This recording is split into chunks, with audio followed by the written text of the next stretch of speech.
नमस्कार, मैं प्रद्युमन जोशीला नलवा।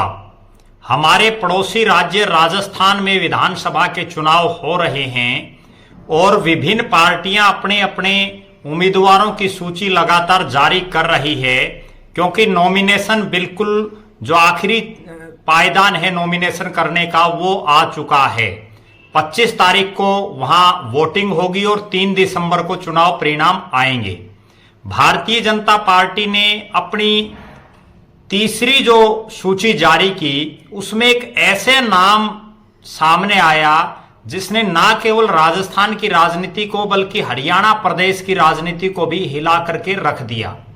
राजस्थान में सरकार बनाने के लंबे चौड़े दावे कर रही भारतीय जनता पार्टी ने राजस्थान की एक विधानसभा सीट से एक ऐसे उम्मीदवार पर दांव खेला है जो 2019 में भारतीय जनता पार्टी का हरियाणा प्रदेश में भी उम्मीदवार रही हैं।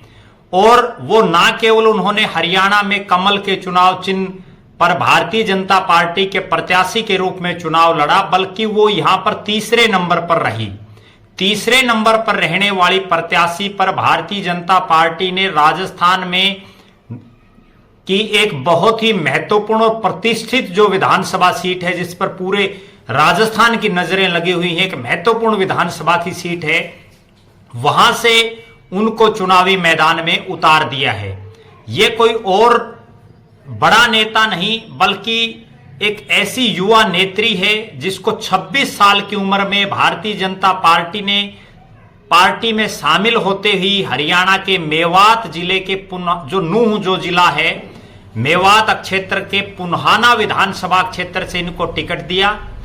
अगर मैं सिलसिलेवार बात करूं तो नौक्षम चौधरी नाम की ये युवती, जिसको भारतीय जनता पार्टी ने पुन्हाना से विधानसभा के चुनाव में टिकट दिया और ये वहां से तीसरे नंबर पर रही। इनको वहां से 3 बार के जो लगातार के विधायक थे मोहम्मद इलियास, उन्होंने हराया। नौक्षम चौधरी के बारे में अगर विस्तार से बात करें तो 1993 में जन्मी, पेमा खेड़ा नूह जिले का एक गांव है, वहां ये जन्मी और फैशन डिजाइनर हैं। ट्रिपल एमए हैं, बहुत ज्यादा पढ़ी लिखी हैं। लंदन में पढ़ाई इन्होंने की है। 1 करोड़ रुपए का पैकेज इनको लंदन में मिल रहा था।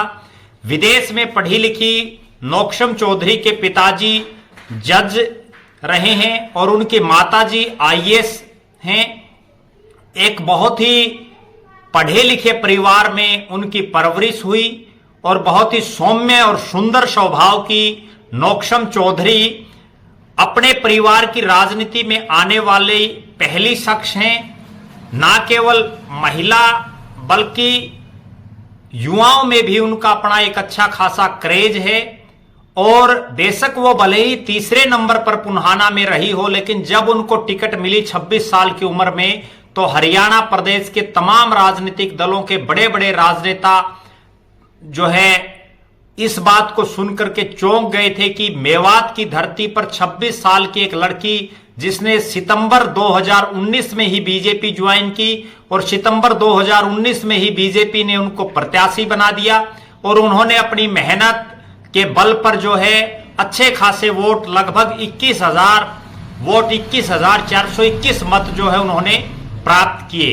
अगर बात करें वर्तमान में जो नौक्षम चौधरी है, उनको जो डींग जिला है भरतपुर लोकसभा क्षेत्र में आता है, उसके कामा विधानसभा क्षेत्र से भारतीय जनता पार्टी ने उनको प्रत्याशी बनाया है।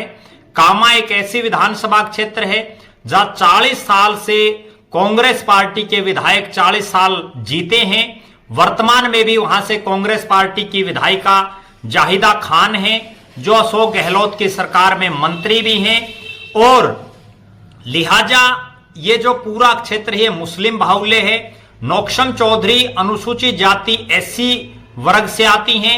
एक पढ़ी लिखी सौम्य सुशील और सुंदर युवती को भारतीय जनता पार्टी ने हरियाणा से जो है राजस्थान की धरती पर चुनाव लड़ने के लिए उतारा है।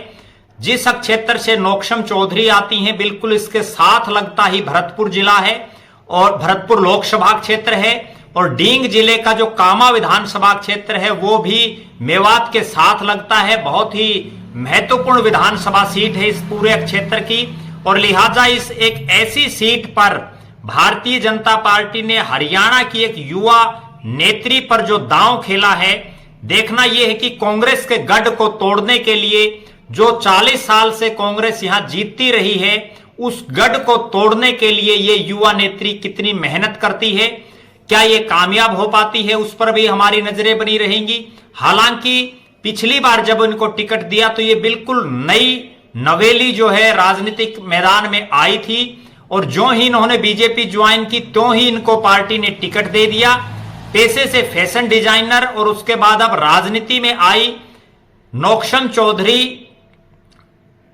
इस पूरे मेवात क्षेत्र की जो है तकदीर और तस्वीर बदलने का दावा करती है। उन्होंने ऐसे दावे 2019 में भी पुन्हाना विधानसभा क्षेत्र में जब उन्होंने चुनाव लड़ा तब उन्होंने किए थे, लेकिन चूंकि वो तीसरे नंबर पर रही और यहां से विधायक कांग्रेस पार्टी का बना, तो लिहाजा वो बहुत कुछ इस क्षेत्र में नहीं कर पाई। अब देखना यह है कि राजस्थान की धरती पर हरियाणा की ये बेटी क्या राजनीतिक गुल खिलाती है, उस पर हमारी नजर बनी रहेंगी। आप हमारे साथ बने रहें, हमारे फेसबुक पेज को लाइक और फॉलो करें, यूट्यूब पर चैनल को सब्सक्राइब करें, बेल आइकन घंटी का बटन अवश्य दबाएं, वीडियो को ज्यादा से ज्यादा शेयर करें, अपने अमूल्य कमेंट्स अवश्य लिखें। आपका बहुत बहुत धन्यवाद। आपका अपना प्रद्युमन जोशीला नलवा।